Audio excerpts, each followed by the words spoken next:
I've been all worked up about everything else. I completely forgot. Derek. Mic check, mic check. Let's do it. Mm-hmm. You taking the lead, yeah? Yeah. All right. Just waiting for it to go live. There we go. Does it say Derek Smith is live or no? I don't know. It's Del Bacon, I It's guess. stale bacon? All right. There's no such thing as stale bacon, bro. I'm Del Bacon. Oh, you're Del Bacon. B Bacon. Well, it said stale bacon. I was like, what? Stale? Stale bacon? It's like, there's no such thing. You eat bacon. It's bacon. It's just. All right, I'm going to do the audio now for the podcast part of it, so let's go. Let's go. Well, hello, everybody out there in Podcast Nation. This is the Recovery Atheist coming to you live from the Wierman Media Studios on a rainy, chilly, but the sun's coming out today, Saturday, here in Duluth, Minnesota. And I'm here today with a good friend of mine. Well, I say a good friend of mine, even though I just met him, but I can already tell he's going to be a good friend of mine. Derek, how you doing today, Derek? Doing well. Okay. Doing well. Anything popping in your life right now that? Just out here, just relaxing. Just living. Just living the dream. Yeah, living the dream. Hopes and dreams, but hopes and dreams. Well, while we've been sitting here and talking, and it's already been somewhat of an interesting day, I got to realize that you're a Southern Baptist, or used to be. I grew up a Southern Baptist. My grandparents, mother, and everybody else was Southern Baptist, but we didn't deviate away from what we were supposed to be. Hold on. Just a second. Oh, Lord. We're going to have to start that over. Network problems. We're having network problems, everybody, on the live feed. Not a problem. The mic wasn't on, so I want to make sure the mic is working. Oh, my mic or your mic? Both of them. They were shut off, so I'm going to turn yours up just a little bit because you are a soft speaker. So. Yeah. All right. I'm not a. Whoa, hold on. I'll see that. There we go. Yeah, y'all get rowdy. You get rowdy. I know you. I saw your podcast. Yeah, we're loud individuals. Well, I can be. Energy and passion is one of the most attractive qualities someone can have. Yeah, but loud doesn't mean you can be soft. Like, look at Denzel Washington. Look at fucking Samuel L. Jackson. Or not Samuel L. Jackson. I'm tired of these snakes on this goddamn motherfucking plane. This guy. Oh, Lordy. All right, mics are working. We're hot. Mics are working. We're hot. We good? We're hot, so let me start it over. Hello, everybody out there in Podcast Nation. This is the Recovery Atheist coming to you live from the Wierman Media Studios.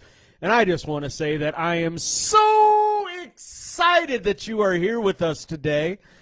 So it's a beautiful Saturday here in Duluth, Minnesota. Just trying to enjoy our interesting day that we're having. And we have a new friend of mine who is in the studio today, someone who hopefully in the future will be with us many, many more times. Derek in here with us. And so while we were sitting here and we were talking, he happened to mention that he is a former Southern Baptist, former being the key, non-denominational now. Yeah. Which I found interesting because we both obviously grew up in religion, in a form of dogma or indoctrination, and yeah, absolutely. and had all of that. And so obviously we have many stories. I'm a PK kid myself, a preacher's kid. The minute I told him my dad's a pastor, he says, you're a PK. Like automatically. And of course, JR was like, well, what does that mean? What does that mean? And I looked at you and I said, okay, so, and I'm just going to say it again. We'll start with this. When you hear when we grow up in this lifestyle, when you hear a PK, what does that usually mean? So a PK is a preacher's kid, which is they're usually like, they're either good or they're bad, which most of them are, they're PKs, so they're used to this enforcement on their lives, and they can't control it, and they're like, I need out of this, and they just act a fool. Most of my friends, not most of my friends, but some of my friends have been PKs, and good Lord. Yeah. When they're out of their parents' sight, are you a PK? Or you Right. What are you doing with your life? But so PK is a preacher's kid. Right, and that's what I am, obviously, a preacher's kid. And so, yeah, I completely agree. Most of my friends who were also PKs, like I have a buddy of mine, Donnie Estep. He's my dad's overseer down in Indiana, in control of all the churches down there. I grew up with him, going to church camp every single year, doing all that with him, and his dad was overseer of the state of Wisconsin at the time, so I was friends with the overseer's kid. He ended up going on, and now he's a pastor of his own church, and he's overseer, and he went that way. Yeah. And I went completely the opposite way. I went the way of sex, Love and drugs, and rock and roll, baby. There you go. That's what I did, and obviously it has been somewhat of a nightmare at times with my addiction issues that I've had. But, being the recovery atheist, obviously I've gone the opposite direction. Now, when it comes to it, though, not everybody who grows up in a religious home is going to be raised the same way within that religious home. Absolutely. Some are more strict than others. For me personally, I went through a lot of shame. It was a really shame-based home, especially as a PK, and this is why PKs really have it hard. Yeah.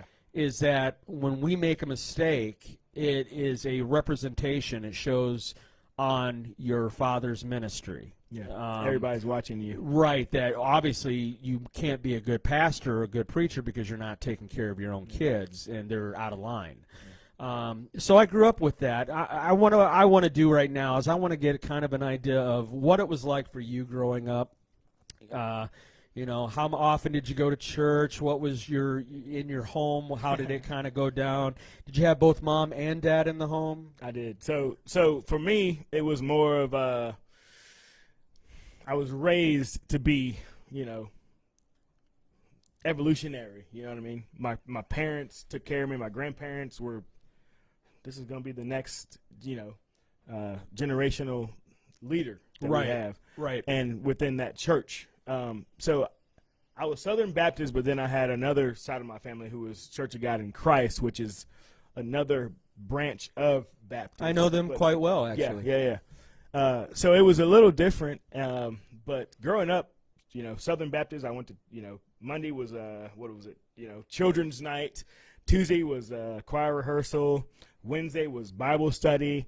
Thursday was another, it was ongoing for the, Kind of like how I say it. It's church twice on Sunday, once on Wednesday, and once every other Thursday. It's church. Yeah. But and I understand it now because it's like they weren't trying to redevelop me. They were trying to just teach me skills to how not to, if I can say this on live, how not to fuck up. Yeah. Swearing is not an issue. And so that was my focus was, praise the Lord, but then I, got into some girls and then did some things. And then I was like, oh, am I really a Christian or am I messing up or am I?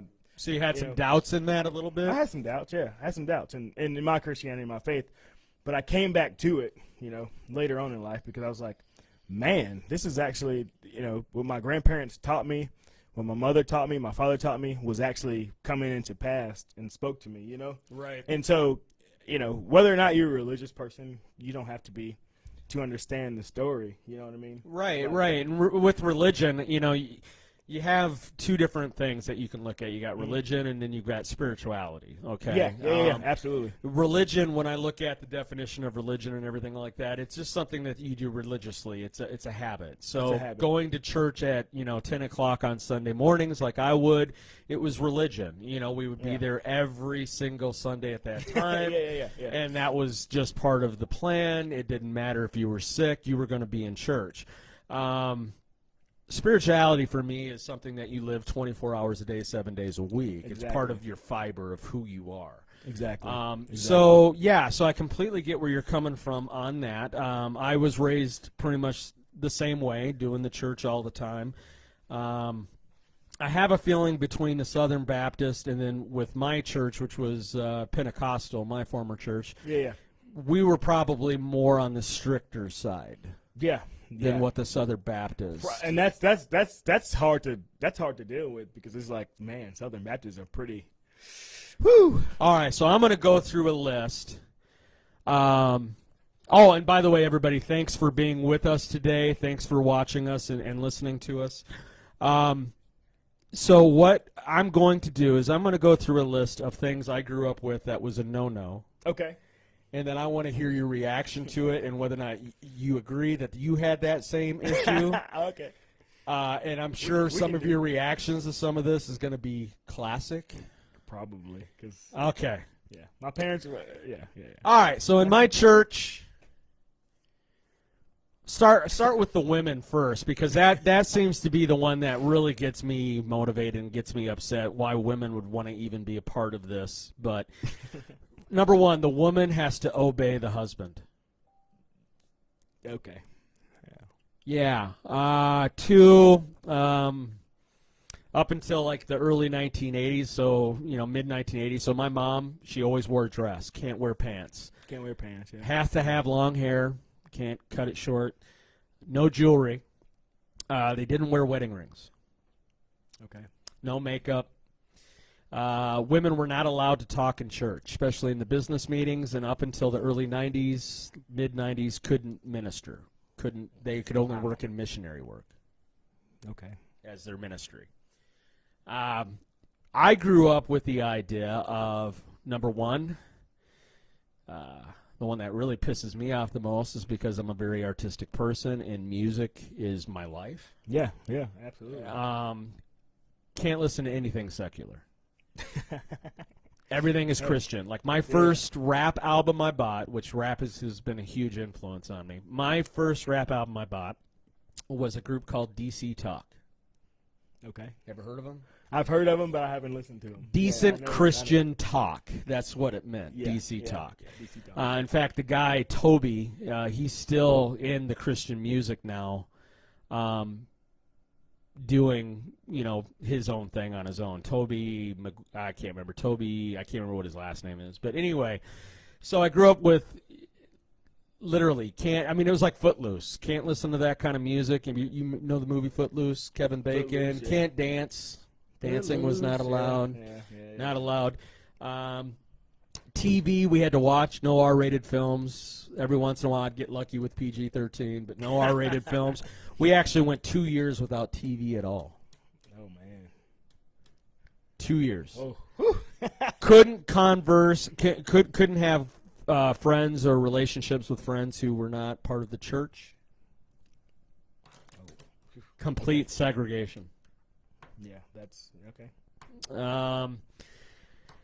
Let's see here. What else? No masturbation. Forget that. I actually got in trouble once because my dad caught me. I thought he was at work, and he came home early. And he caught me. He saw me. I was in the living room. He saw me through the curtains doing it, and I got my ass beat. You can't make this up, God. No. You can't make it up. No, I got my ass beat for it, literally. Yeah, so can't do that. Obviously, no premarital sex. You wait till you're married. It was just very strict. We went as close to the Bible as possible. Yeah. I have a feeling for you growing up, though, it wasn't as. Man, you make me feel good because I'm like, whew, Southern Baptist. But you guys believe once saved, always saved? Once saved, always saved. There's no second baptism. There's no, Yeah, and see, with us, we believe that you are supposed to live every day sin-free. Yeah, and that if you sin, you have to ask for forgiveness and have salvation again. The thing is if we're talking about, not religion, if we're talking about relationship with Christ, right? It's more of why did he die for us, is to protect our sins and to have grace on us. But that's another story. But exactly. Man, you gave me a list. I should have wrote stuff down. Well, you can. But- You got but pens here. You I can know, I write know. whatever you need down. But yeah, go. I'm turning this over to you right now because I am definitely interested in hearing. Because I'm jealous. I honestly, I wish. The Southern Baptist way was, yeah, we're gonna go to church. We're gonna go, we're gonna do all this. But then, on Friday, we in the club. We having fun. I'm telling you, fun. I wish. But you had to hide it. You couldn't really, But with my grandma having 13 kids and Lord, I don't even know. Couldn't keep track of 37 everybody. grandkids or whatever. Couldn't keep track of everybody. She couldn't keep track of everybody. No. She wanted to make sure everybody was okay, safe, protected, and covered by what we call God's grace. You know what I mean? And that's important because if you lose that, then there's no faith there. Because I can I can sit here and say, oh man, I'm a sinner, but God knows I sinned, but there's someone who's As it says, covered. we all fall short of the glory of God, We all correct? fall short. Yeah, so I like I said, I'm jealous of it because I would have liked. I don't really think I was given an opportunity to be able to sit there and look at spirituality and religion in church and be able to make mistakes and learn from those mistakes and be able to make up my own mind. It was kind of like, this is the way it is going to be. This is who you're going to be. Don't argue with us. Don't ask questions. Yeah, if don't you ask questions, you're thinking too much. And that's the issue, I guess, not the issue with my family, but it was all like, we're like, hold on, are we really this, are we really, Southern Baptist? So when we moved, my dad was in the military, so we moved. What branch? We moved around, Navy. We moved around a little bit, and then Dad was Air Force. so, okay. We're both military. We both Military got church. We brass. both got military in our Church and service. military. That's all you need in life. But when you have to ask the questions, it's like, why am I Baptist? Why am I Church of God in Christ? Why am I this and that and that? It's like, and when you separate yourself from that, you become much more, and I think you build your relationship more deeper with Christ, if I must say. On live TV, I know that's not acceptable nowadays. Well, you are on the Recovery Atheist here. I'm supposed to be completely offended here, but I'm not. I'm not. That's not what this channel is about. So yeah, it's like we moved to non-denominational, and we started doing things the way we saw it.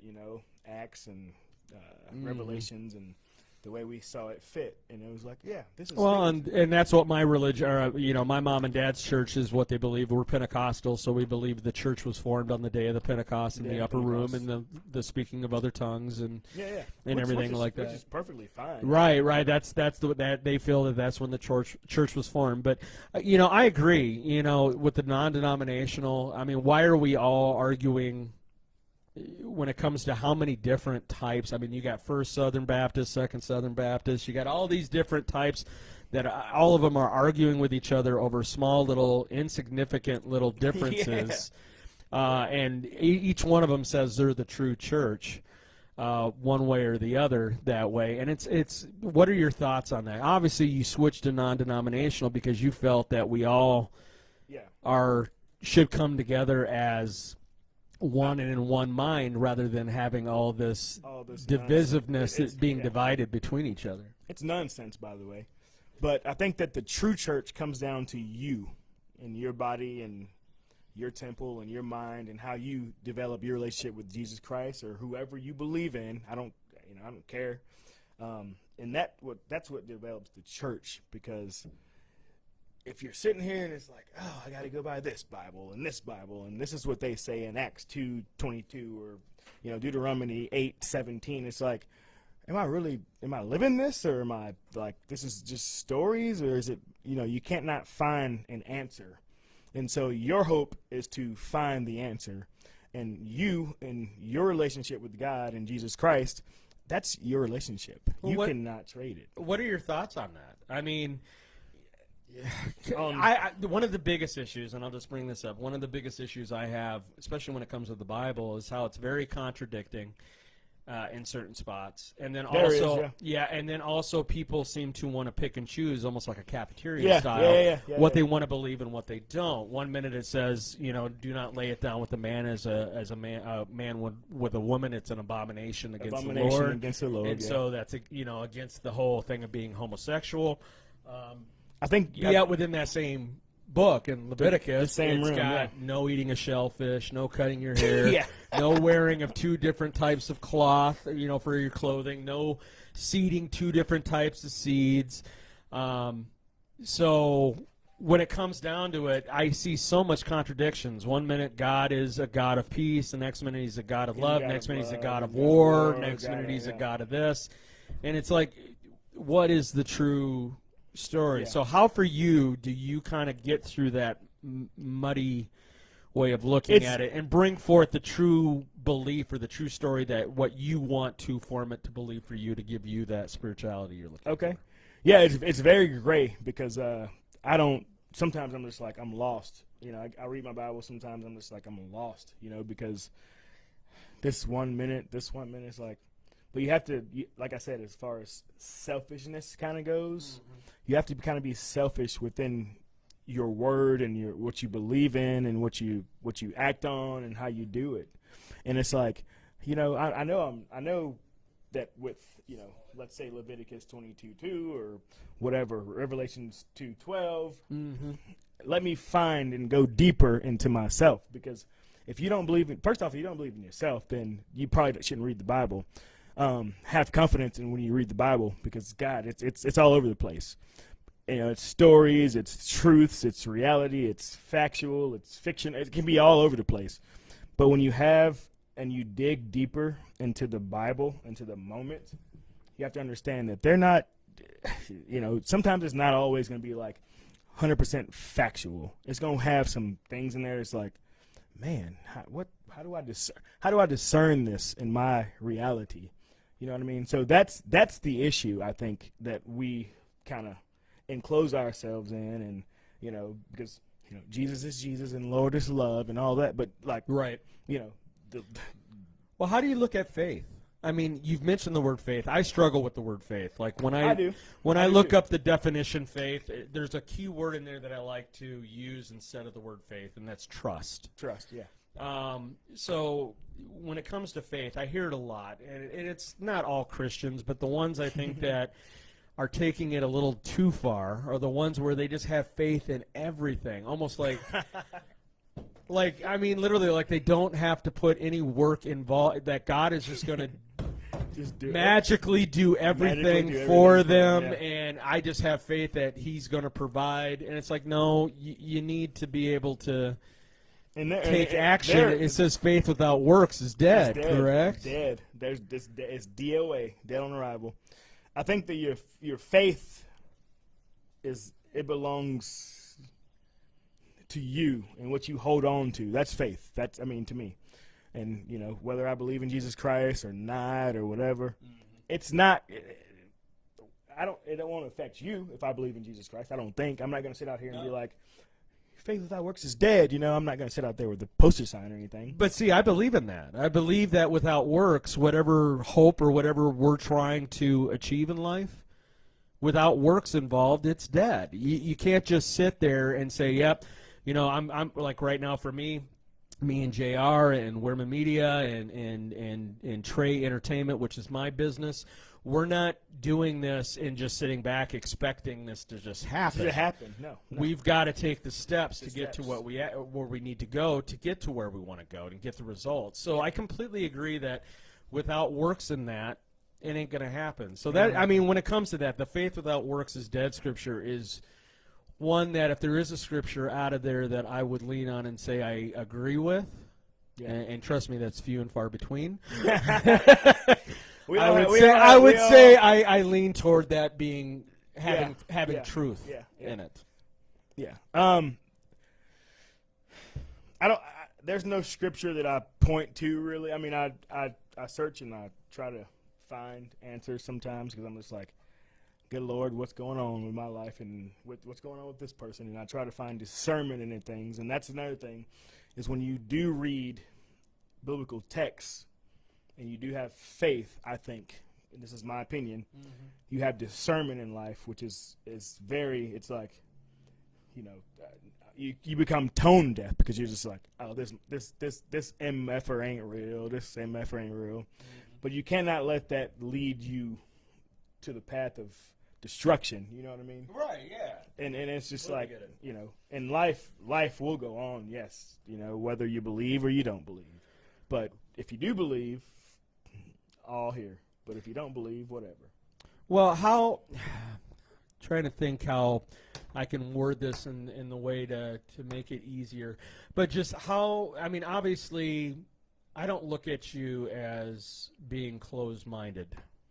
Yeah, I'm not at all. And there's a lot, not all obviously, but there's a certain percentage of Christians out there that they do have a closed-minded view on certain things, and they're not going to be open-minded to anything that you say to them. Yeah. Whether there's truth or fact involved with it or not, or if it's logic, you know. How, for you, do you go through life and have things that, you know, where you're like, well, that doesn't make, you know, how do you change some of your views and your beliefs that way when you're being told that, you know, this is the way you should believe consistently all the time? Yeah. And then also, how does it play a role when it comes to, like, science? Because science is, you know, it's a proven thing, not everything. Yeah. They can't prove how we have consciousness. They cannot exactly prove how the Big Bang happened or why it happened or what was even there. Usually with science, it's 97, I think I need to look it up, but Yeah. it's 97.3% proven. If it's science, it becomes a theory, and then it's theoretical, and then it's all this, and it's all that, which science is, I believe in science. Well, I've always looked at myself, you know, I call myself the Recovery Atheist, but a lot of times I look at myself a lot as an agnostic atheist because I don't know. If a Christian comes to me and says, yep, I believe there's a God and I can prove it, no, you can't. Yeah. An atheist, if they come to me and say, I know there's no God, I can prove it, no, you can't. No, you can't. Yeah. You can't prove it either way. I just know from my experiences and what I've gone through and from my reality. Again, me and JR talk about that all the time, about each one of us have our own reality, our own experiences, and that our stories could be looked at as being fictional, that we could see the same accident, but it looked completely different than you. Yeah. Than what it is to me, and what value we put into that story I'm telling you is whether or not you're going to believe it or not as being factual. Yeah. So for me, from what I've seen, I would say that there is no God. Doesn't mean I'm closed-minded to the fact that a Paul experience on the way to Damascus wouldn't happen. That I'm being struck down by something and talked to by an angel and blinded. I'm not saying that. No. I'm just saying from my experience, this is the direction I have gone. How does that work for you in just living life day to day? Yeah, so my friend group is very, I have a lot of non-believers, atheists in my friend circle, and we talk. Pitchers of beer have happened, and we just talk about religion and politics. That's just us. And what I say to them is, it's not about you believing, and I don't care if you believe or not. That's not a big deal to me. I'm not going to sit here and fight, argue. We're going to talk about it. But they, so you believe in magic over science? I'm like, no.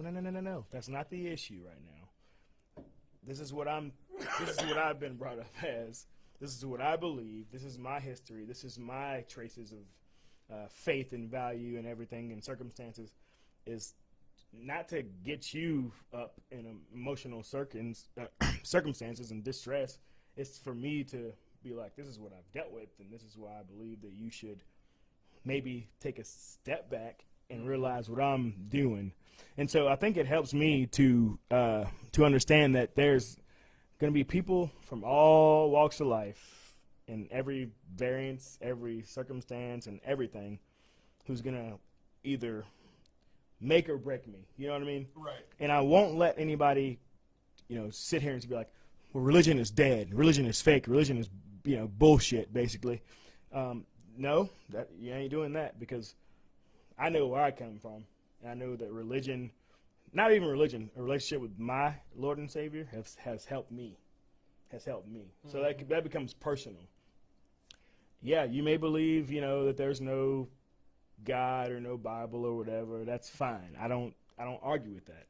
But don't sit here and like tear where I come from down. Right. You know what I mean? Right. And the thing is you saying that, and again, it comes down to the whole idea is that's your personal experience. Experience. You hear people all the time, well, I know there is a God, or I know I have faith in belief in Jesus because of a situation I've been in, or I've experienced it. Yeah. And I get that. That's your experience, but from my side of it, again, that's your experience. I have not had that, so I'm not going to be able to draw off of your experience to be able to understand it. But I agree. I'm not gonna go out of my way. To say you're an idiot. I'm really not. Do I agree? Do I believe that religion or that the Bible is not real? Do I believe Jesus didn't exist? Yes, I do. But I'm not going to sit there and be like, you're a horrible person because you do believe in it. Yeah, that's not. Because then I'd be putting down my mom and dad. I'd be putting down other friends I have. Yeah. And all of us have the right to believe the way they want to believe and what's going to work for them and give them what they need in their life for day to day. And for me, this is where I'm at with it, and I'm okay with that. Yeah. If you're okay with your beliefs and who you are, we really don't. I mean, we can debate. Yeah, we can debate. We can debate and go back and forth, but it doesn't need to get to the point where we're cutting each other down just because we have different beliefs. I agree. JR I agree. talked about it many times of if we all were like agreed on everything, it'd just be like, yep. Yep.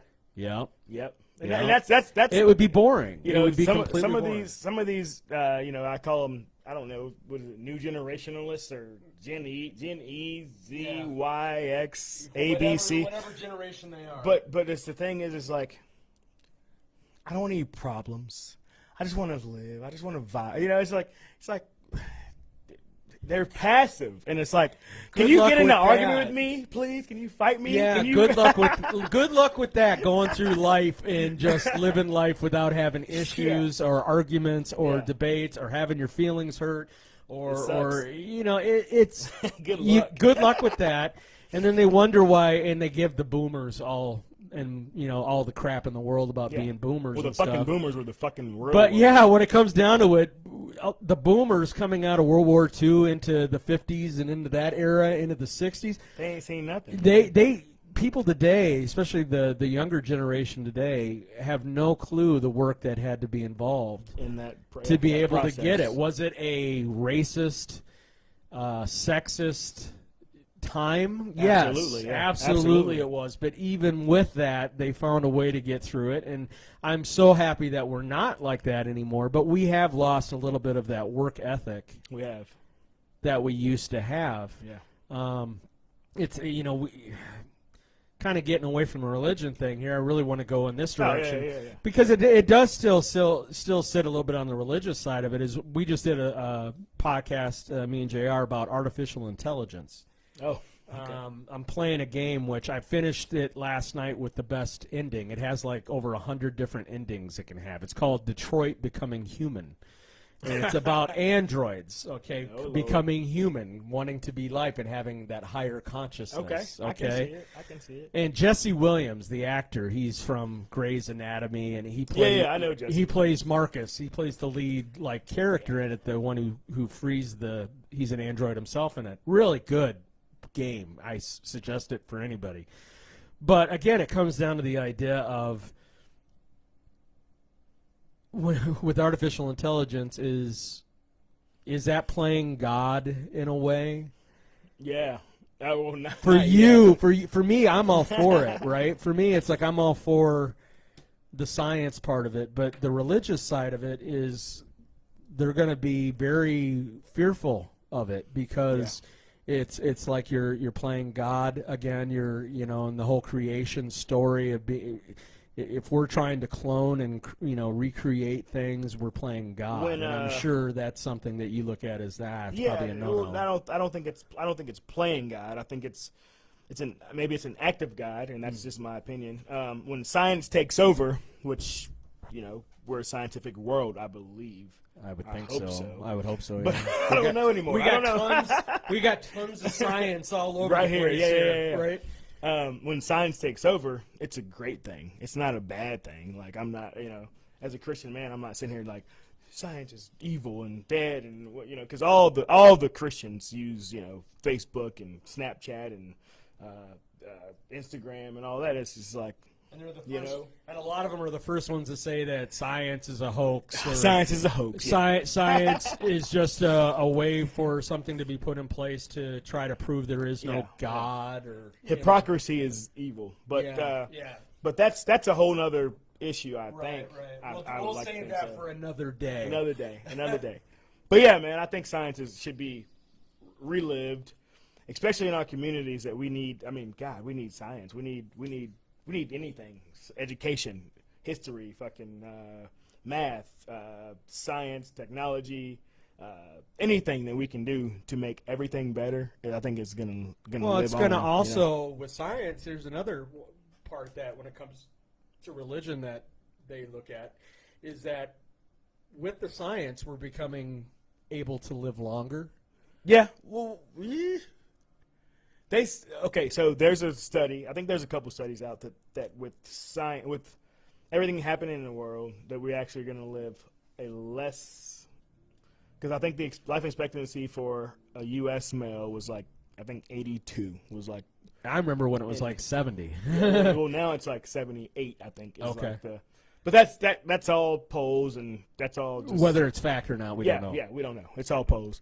But I think I think science does improve our intelligence, but when you can't sit down and you can't read a book and you can't, it's like, wait, hold on. You sitting here trying to talk to me about science, but you can't even read a book. That's the issue that I deal with, I guess, with these. Well, I just did that last weekend. Last weekend, I accidentally left my phone in a roommate of mine's truck, and I was at the mall here in town. Mm-hmm.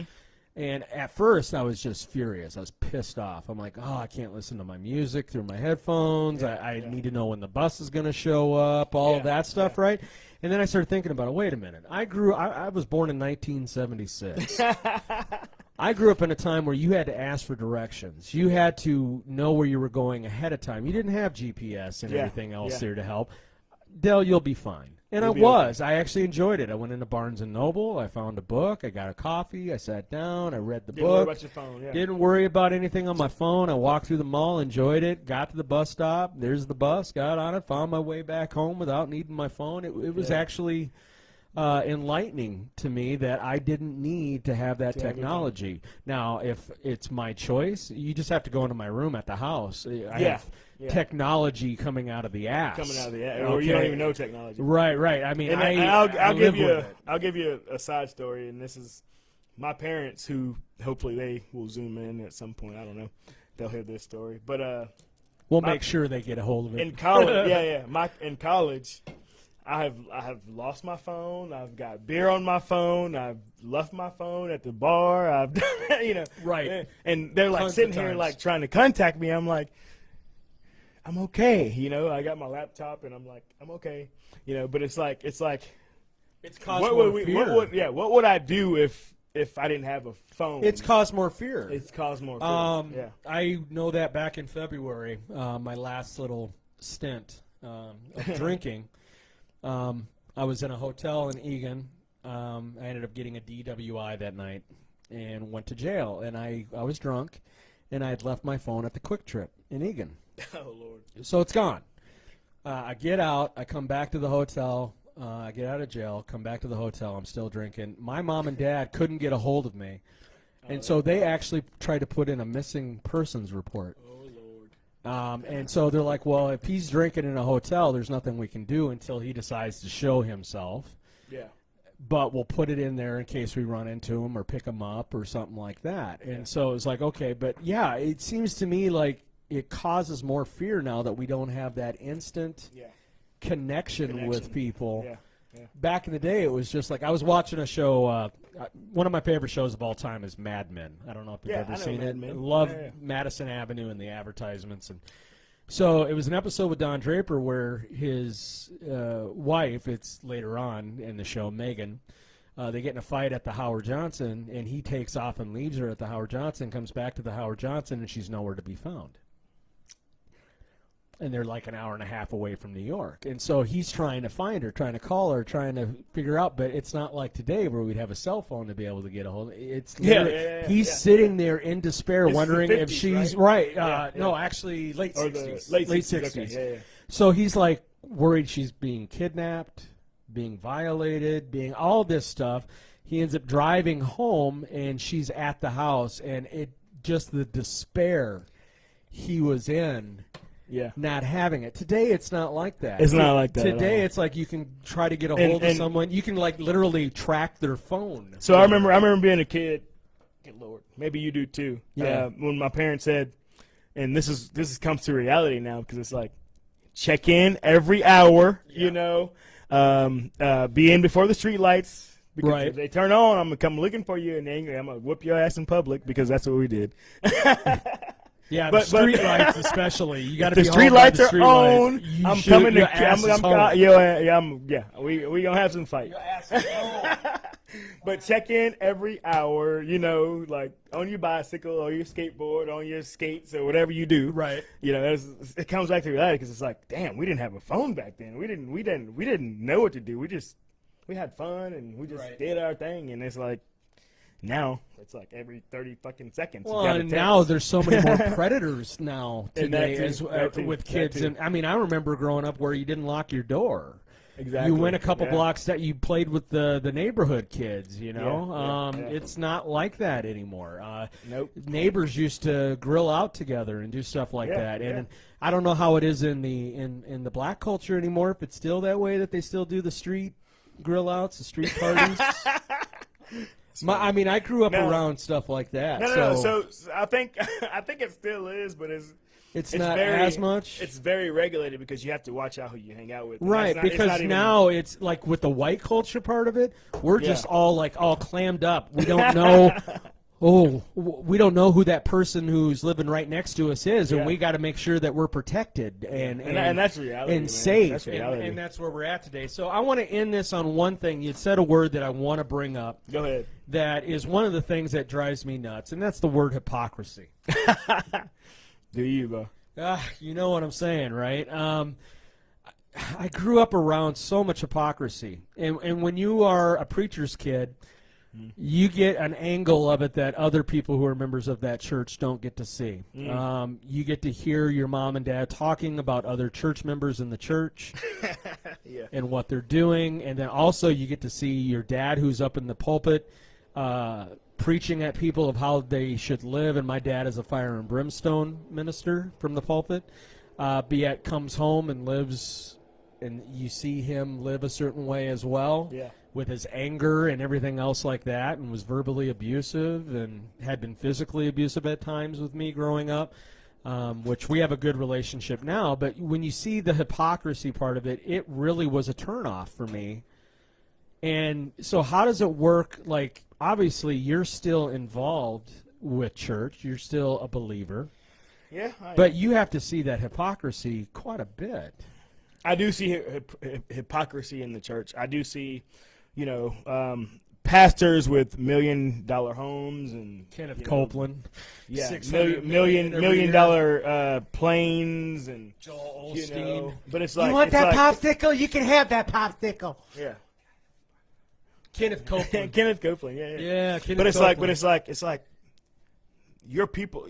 Jesus did not, and this is his opinion. Coming in, warning ahead of time. He did not walk the earth to be a millionaire. He walked the earth to make sure that everybody was all good, sound good. And now we live in a time where it's like, oh, well, I can make a certain amount of money on books, and I can lie to people, and I can be a hypocrite, and I can just sit here and I can own a $1 billion house or whatever it is and not have anybody check me. But when the news does check them, they're like, well, no, I own this money because of my own, my own books and all this. It's like, wait, hold on. Are we being hypocrites here? Or are we actually doing God's work? Right. And that's the issue. And that's the hypocrisy. And it's just like, man, it's not okay with me. Right. So, yeah, I hear you when it comes to that. It just seems like the biggest thing for me is just the picking and choosing of what you want to believe in. And you can judge somebody, it says in there, judge, not lest ye be judged. Yeah, but not yet lest ye be judged. I see so much judgment. Yeah. That's happening even today when you look at, Black Lives Matters, you look at Yeah. a lot of different other issues that we're having out there in the world today. And it just seems like that judgmental attitude comes across, and it's not good. I don't. It's not. Jesus did. Okay, have you ever heard of the term church material? Maybe. We in the church we lived in, when someone new came into the church to visit, are they church material or not? Oh, okay. If they came in with a bunch of tattoos and piercings and everything, like I have, it was like, this guy looks kind of sketchy. But if they came in as a family of kids and they work in the community, and it's like, this is church. We need to get him to be a member of our church. So I used to really fight with my parents on that because Jesus did not sup with the Christians. No. He supped with the prostitutes, the sinners. sinners, the criminals, the tax collectors, and he would call out the hypocrites, the Pharisees, the Sadducees, the high priests. He would call them out. He would call them out for their hypocrisy. So I just think for me personally, and I'm going to let you finish saying what you need to do and then we'll close this up, but for me personally, I think there needs to be more Christians that called this stuff out because Jesus went through the temple and completely uprooted. They talk about anger being bad, but in the Bible, Jesus got angry. He was angry. Don't you defile my Father's house? Yeah, because that's my temple. Exactly. But let me. We're gonna close on this. Yeah, you go ahead and you talk, and then I'll close her out.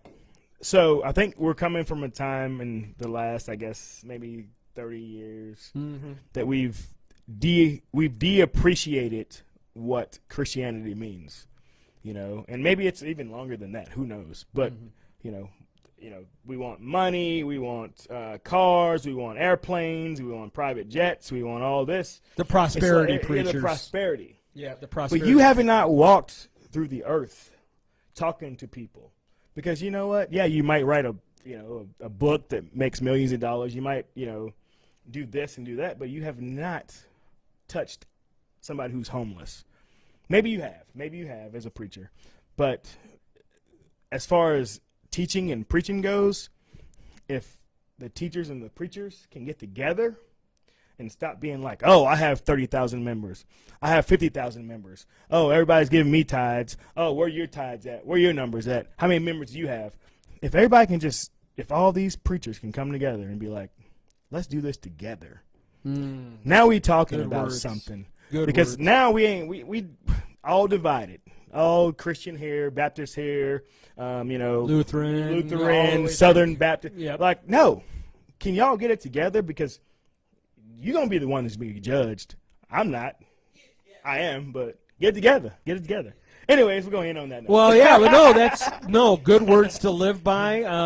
When I was part of the church, I believed that same thing that you said, that we have to do this together. We need to stop fighting over little insignificant little differences and figure out, if we're going to have that message and bring that out there, that it needs to go out together with the same message, and it needs to go out to the people that need that message the most. I agree. So I appreciate you being on the show with me today, Derek. Yes, sir. And I'm going to have you on definitely more in the future about other different topics, without a doubt. But so everybody out there, thank you for coming and watching us today and listening to us today talk about how we grew up in religion, and we got kind of a little bit on other topics of religion, which is, I had a feeling it would go that direction. We did good. But I just want to say thank you to everyone out there. Remember, I am the Recovery Atheist. You can go to my YouTube channel, The Recovery Atheist, and subscribe, please. That would be great. You can also email me at therecoveryatheist@gmail.com. And definitely go to Spotify and look me up. I'm the first one on there to show up, and you can have me on the go wherever you want to go to listen to some of this beautiful flowing content that we bring out here. And I just hope everyone out there is having a great day and a great weekend. God And, bless. Yep. Be safe out there.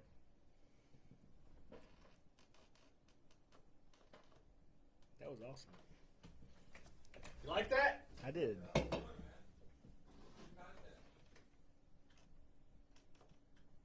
Oh, Lordy. Go ahead and hit that over there for ending live. Oh, Little shit. red button all the way over to the side. Yeah. Go ahead and hit that.